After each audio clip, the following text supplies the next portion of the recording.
Hi guys, welcome to Snakes and Adders. This is another episode in our advanced series. So the advanced series are for animals that maybe poses certain challenges that other species would not. So there's a causation, whether that be diet, whether that be biome or temperature requirements or size. And in the case of this species, it's definitely size. With a mature male approaching 4.5 feet in length, this is not a lizard for everybody. That being said, tegus can make absolutely fabulous pets, but they're not for the faint-hearted, and preparation is key. So I wanted to give you some background information about the species, seeing as their season has just been and they've just come over, so there's a lot of them around in the hobby at the moment. So they were first described by AMC Dumeril and Biberon in 1839. André Marie Constant Dumeril was a professor of anatomy at the French Museum of Natural History. Example species that were named in his honour were Acrantophis dumerili, the Dumeril's boa, Micrusrus dumerili, the Dumeril coral snake, and Varanus dumerili, the Dumeril's monitor. Oh, there you go. My new parrot. Gabriel Biberon was a French zoologist and herpetologist. He was a son of an employee at the French Museum of Natural History and struck up an alliance with AMC Dumeril, and they worked very closely together. Examples of species that were named in Biberon's honour are Afrotyphlops biberoni, which is the Biberon's blind snake, Candoia biberoni, which is the Fiji boa or Biberon's boa, and Chondrodactylus biberoni, which is the Biberon's thick-toed gecko. So both Biberon and Dumeril worked closely together over a number of years, and they published, I'm going to pronounce this wrong, Herpetologie Générale, which they spell ERP rather than HERP, but that's obviously the French spelling. And there was 10 volumes issued over a period of 20 years from 1834 to 1854. And it will have been in one of these volumes where they described the black and white tegu originally as Salvator merianae. So subsequent taxonomic changes were by Gray. Where are you going? Come hither. Thank you. Trying to run away, eh? Were by Gray in 1845 to Teus teguixim.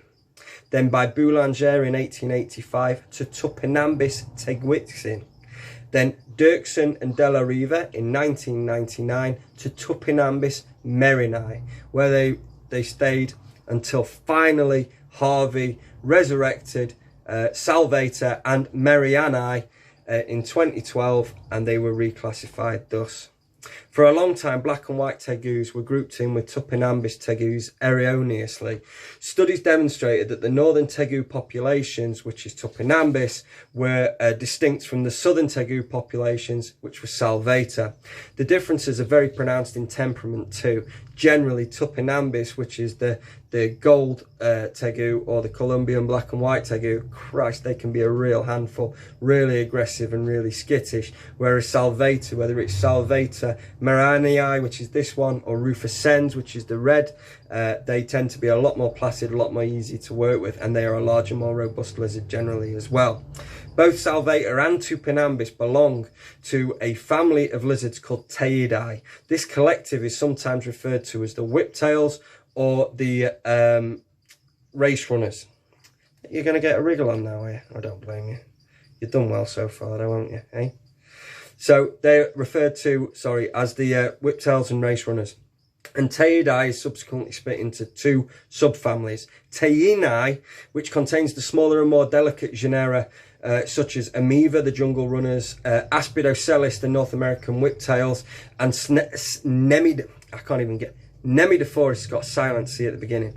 Nemidophorus, the South American whiptails. The other subfamily, which is Tupinambinae, which contains the more robust and muscular genera, which would include Dracaena, which is the caiman lizard, Tupinambis, which are the northern tegus, and Salvator, which is the southern tegus. Black and white tegus occur in Argentina and the Gran Chaco province of Bolivia. The animals that occur from the Gran Chaco province or the Chacoan region of tegus are known for having higher proportions of white scalation and coloration, particularly in the face, and these are very sought after lizards, and they only really become available rarely. When first born, tegus are born with a green hue to their nose and at least halfway down their body, and this fades after a couple of months of growth. But the Chicoans are very, very much sought after.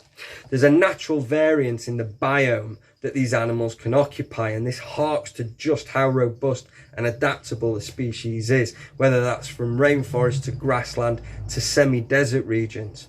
And obviously they can put up with a huge variance in weather patterns, humidity levels, all sorts. So, you know, this is really making the case for a very robust lizard. So I collected some weather data from Cordoba, which I found online at www.timeanddate.com, which gave me the annual averages and the during the hot season, which is from November to February, the daytime high of 28 to 30 Celsius and a nighttime low of 15 to 18 Celsius. A cold season from May to August with a daytime high of 18 to 21 Celsius and a nighttime low of 4 to 8 Celsius. Wet season coincides with the summer months with peak rainfall at between 55 and 65 millimeters of rain. More northern locales may fare better than this and have better temperature values, but people underestimate just how far south these animals are, and yes, they are going to be exposed to a very, very harsh winter. So again, this harks to just how tough and robust this species is, and they can take a licking and keep on ticking. And even though nature presents them with problems, they will bury themselves away, become fossorial for the winter and hide away until the better weather returns. Obviously, the animals will make use of the orientation and aspect of the land that they're on, and this comes down to microhabitat. So they'll be picking north-facing aspects so that they get as much heat energy from the sun as possible, and this is just so that they're being as efficient as they can be with the heat that's provided. And obviously, the black pigmentation in their skin makes the absorption of heat a lot more efficient as well. Tegus are true omnivores, and they take a wide range of foods, and that'll include live foods, snails, worms, rats, mice, eggs, which they're very fond of. And I read somewhere that they are responsible for something like 60 or 70% of all spectacled caiman eggs getting eaten. It's down to the tegus eating them. They really, really love them. So you can feed them the eggs as well, whether that quail or hen's egg, up to you. You can also feed them cat food, which is in a far smaller amount and as part of a balanced diet, but it contains spirulina, which helps keep their skin glossy, and it also helps with the shedding process. And then also fruits, flowers and vegetables. Vitamin C has been shown to help with shedding skin, and as one of the very few reptiles to partake in citrus fruits, we can give them, usually they might not be keen on taking the fruits themselves, so what we can do is we can use vitamin C tablets, dice them up into 6 or 8 sections, and once every probably 2-3 weeks we'll just pop a section of that pill into a mouse's mouth and let the animal eat it. This helps the animal to shed in one piece and stops it from sticking on the tail, which they're quite renowned for. So obesity is a huge issue because people just rely on feeding them mice and rats, and this is also a problem, and they don't make them exercise or work for their prey. So definitely partaking in exercise and muscle building and conditioning techniques for the tegu are of great use. Your animal is also potentially one of the most intelligent lizards walking the earth, and they are great at problem solving, so we need some mental stimuli as well, which I'll cover briefly at the end. I can't begin to overstate enough just the amount of room that's going to be required for an adult animal, and the weight of the enclosure with the substrate in to allow the animal to dig, a natural behaviour that's to be encouraged, also from a fat burning process as well. By virtue of being the largest lizard discounting monitors that a keeper can have in captivity, it goes without saying that a keeper must approach this with eyes wide open. Yes, they are cute when they're this size and lovely and gentle, and there's no threat. But this period of life is fleeting. They grow at an exponential rate.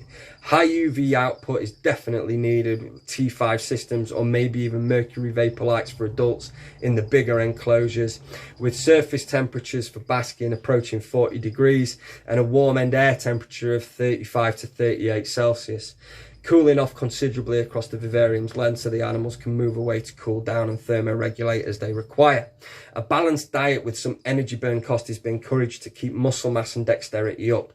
Problem solving is a great way to add stimuli to the enclosure, and we can use treat balls that have been invented for dogs. So we will load up the treat balls, the Kong treat balls, with locusts or crickets and let them run round chasing and working out how to get these insects out of the treat ball. It's a great way to keep their energy levels up and make sure that their muscle tone stays excellent. In short, prepare, prepare, prepare. If you do so, you will be rewarded with a tame, intelligent lizard with the capacity to be house trained. You'll never hear me say that again about another lizard, but only if you put the time and effort in. Start to drift and the lizard will revert back to its natural wild instincts, which in honesty can be formidable. If you get a Tegu that you have crossed or that does not recognize you as its keeper or its companion, you have got problems. So you definitely need to keep up appearances with it. Do not underestimate this lizard. Make sure you research thoroughly as much as possible, and then when you think that you've researched enough, research some more. Unfortunately, these guys are beginning to become like the bosque monitors or savanna monitors, Varanus exanthematicus, where people just jump on board and think, yeah, I'll have one. And like I say, they're easy enough. You can set up a 4-foot viv to begin with for a baby, and then they don't think past that point. This animal is going to need a huge custom built enclosure when it's an adult.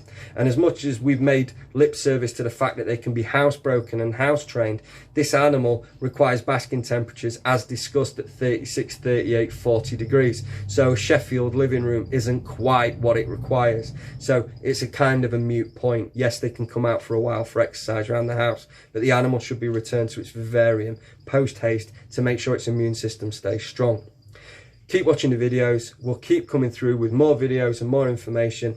We're really enjoying making them, and the way that we're adding species and taxa to the different series, whether that be the beginner, intermediate or advanced series.